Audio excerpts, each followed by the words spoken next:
Thank you and welcome to the show this morning. The topic this morning is slavery and gun violence in the South. And we're fortunate to have with us to talk about slavery and gun violence in the South, Alana McLaughlin. Alana, let me welcome you to the show this morning and tell you how delighted we are to have you with the beginning of a new season here with us. And you've been with us almost 2 seasons now and given us quite a bit of information. And what we'd like to talk about today, Alana, before we get into slavery and gun violence in the South, let's have you to give us some information about your background, your education, and some of the things that were important in terms of leading you to us this morning, and then we'll get into the topic this morning, slavery and gun violence in the South. Well, I was born August 27th, 2002. I'm Tim. I've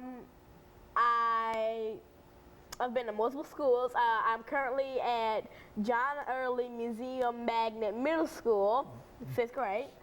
And I was basically raised in a very religious household, go to church every Sunday. And basically I'm here today to share with you certain things about slavery and gun violence in the South. And I've been studying on my iPhone.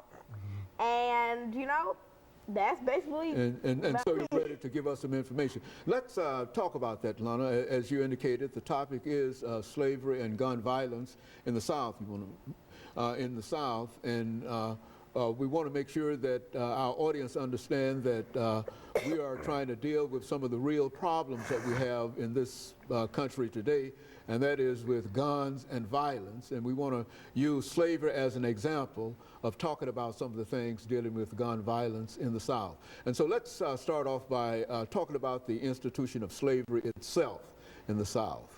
Now, basically, when you think about slavery in the South, you think about African Americans working for Caucasians, African Americans being sold in auctions, etc.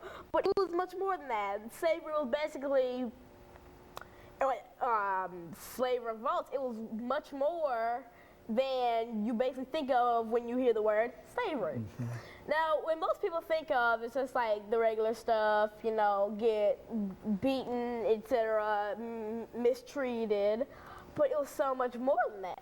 Now, if you've seen the movie Django Unchained, it was staged 2 years before the Civil War, and it's talking about a much deeper, much more gruesome part of slavery where if you try to run away, your life was over. Just much more gruesome, the things they used to do to African Americans back in those days. And basically, yeah. And so I think the way you try to tie this in is that the presence of slaves simply created a fear among the population, and that fear prompted this idea of gun violence. Is that what you're suggesting? And that this fear that you want to illustrate through some of the slave revolts and whatever. I think that was your original idea and your original intention. Now, slave owners really got agitated when the Stono Rebellion in 1739 happened. The Stono Rebellion was the deadliest revolt in colonial America, and it takes place in Stono, South Carolina. Armed slaves started marching to Florida towards freedom, but the insurrection is put down and at least 20 whites and more than 40 blacks are killed. Now, this is one of the insurrections and rebellions that we talk about. And of course, this kind of activity, you're saying, created a real fear among the population in terms of these rebellions, and therefore there seemed to have been a need for firearms and a need for protection. And so when you talk about slave violence and guns in the South, is that what you're suggesting? And basically, say you were a slave owner.